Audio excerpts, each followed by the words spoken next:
How does the Fed create money out of nothing? It's a four-step process. But first, a word on bonds. Bonds are simply promises to pay, or government IOUs. People buy bonds to get a secure rate of interest. At the end of the term of the bond, the government repays the bond plus interest, and the bond is destroyed. There are about $3.6 trillion worth of these loans or bonds at present. Now here's the Fed money-making process. Step 1. The Federal Open Market Committee approves the purchase of U.S. bonds on the open market. Step 2. The bonds are purchased by the Fed from whoever is offering them for sale on the open market. Step 3. The Fed pays for the bonds with electronic credits to the seller's bank, which in turn credits the seller's bank account. The trick is that these credits are based on nothing. The Fed just creates them. Step 4. The banks use these deposits as reserves. They can loan out over 10 times the amount of their reserves to new borrowers, all at interest. In this way, a Fed purchase of, say, $1 million worth of bonds gets turned into over $10 million in bank accounts. The Fed, in effect, creates 10% of this totally new money, and the banks create the other 90%. To reduce the amount of money in the economy, the process is just reversed. The Fed sells bonds to the public, and the money flows out of the purchaser's local bank. Loans must be reduced by 10 times the amount of the sale. So, a Fed sale of $1 million in bonds results in $10 million less money in the economy. So how does this benefit the bankers whose representatives huddled at Jekyll Island? First, it totally misdirected banking reform efforts from proper solutions. Second, it prevented a proper debt-free system of government finance, like Lincoln's greenbacks, from making a comeback. The bond-based system of government finance forced on Lincoln after he created greenbacks was now cast in stone.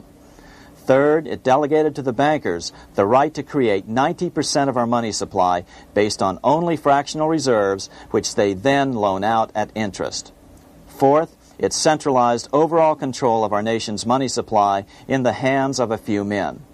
Fifth, it established a central bank with a high degree of independence from effective political control. Soon after its creation, the Fed's great contraction in the early 1930s would cause the Great Depression. This independence has been enhanced since then through additional laws. In order to fool the public into thinking the government retained control, the plan called for the Fed to be run by a board of governors appointed by the President and approved by the Senate. But all the bankers had to do was to be sure their men got appointed to the board of governors. That wasn't hard. Bankers have money, and money buys influence over politicians. Once the participants left Jekyll Island, the public relations blitz was on. The big New York banks put together an educational fund of $5 million to finance professors at respected universities to endorse the new bank. Woodrow Wilson at Princeton was one of the first to jump on the bandwagon. But the bankers' subterfuge didn't work. The Aldrich Bill was quickly identified as the bankers' bill, a bill to benefit only what became known as the money trust.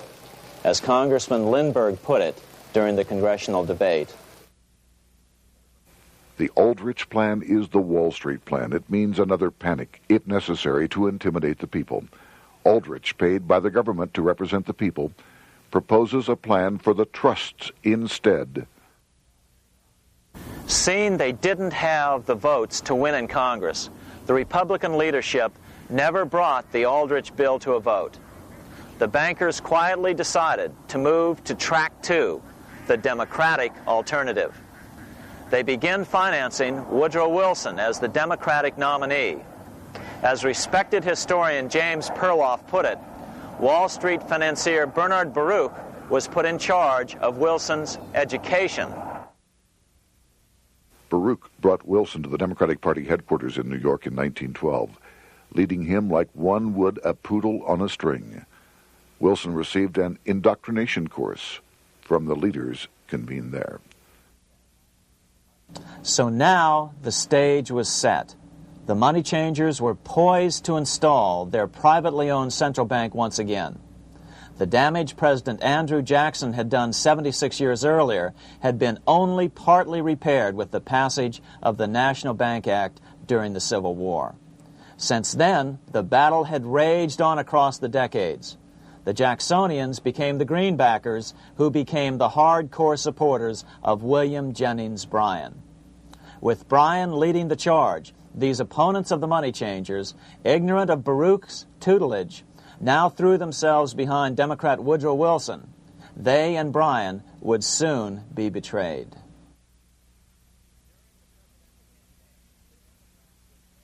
During the presidential campaign, the Democrats were careful to pretend to oppose the Aldrich bill.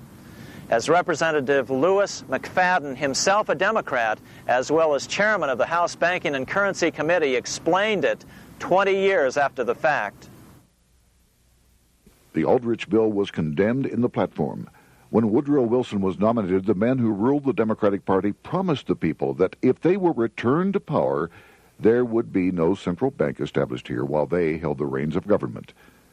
13 months later, that promise was broken, and the Wilson administration, under the tutelage of those sinister Wall Street figures who stood behind Colonel House, established here in our free country the worm-eaten, monarchical institution of the King's Bank, to control us from the top downward and to shackle us from the cradle to the grave. Once Wilson was elected, Morgan, Warburg, Baruch, and company advanced a new plan, which Warburg named the Federal Reserve System. The Democratic leadership hailed the new bill, called the Glass-Owen Bill, as something radically different from the Aldrich bill. But in fact, the bill was virtually identical in every important detail. In fact, so vehement were the Democratic denials of similarity that Paul Warburg, the father of both bills, had to step in to reassure his paid friends in Congress that the two bills were virtually identical. Brushing aside the external differences affecting the shells, we find the kernels of the two systems very closely resembling and related to one another. But that admission was for private consumption only. Publicly, the money trust trotted out Senator Aldrich and Frank Vanderlip, the president of Rockefeller's National City Bank of New York and one of the Jekyll Island Seven, to oppose the new Federal Reserve System. Years later, however, Vanderlip admitted in the Saturday Evening Post that the two measures were virtually identical. Although the Aldrich Federal Reserve Plan was defeated when it bore the name Aldrich, nevertheless, its essential points were all contained in the plan that finally was adopted. As Congress neared a vote, they called Ohio attorney Alfred Crozier to testify. Crozier noted the similarities between the Aldrich bill and the Glass-Owen bill. The bill grants just what Wall Street and the big banks for 25 years have been striving for: private instead of public control of currency. It, the Glass-Owen bill, does this as completely as the Aldrich bill. Both measures rob the government and the people of all effective control over the public's money and vest in the banks exclusively the dangerous power to make money among the people scarce or plenty. During the debate on the measure, senators complained that the big banks were using their financial muscle to influence the outcome. "There are bankers in this country who are enemies of the public welfare," said one senator. What an understatement. Despite the charges of deceit and corruption, the bill was finally snuck through the Senate on December 22, 1913, after most senators had left town for the holidays, after having been assured by the leadership that nothing would be done until long after the Christmas recess. On the day the bill was passed, Congressman Lindbergh prophetically warned his countrymen that this act establishes the most gigantic trust on earth.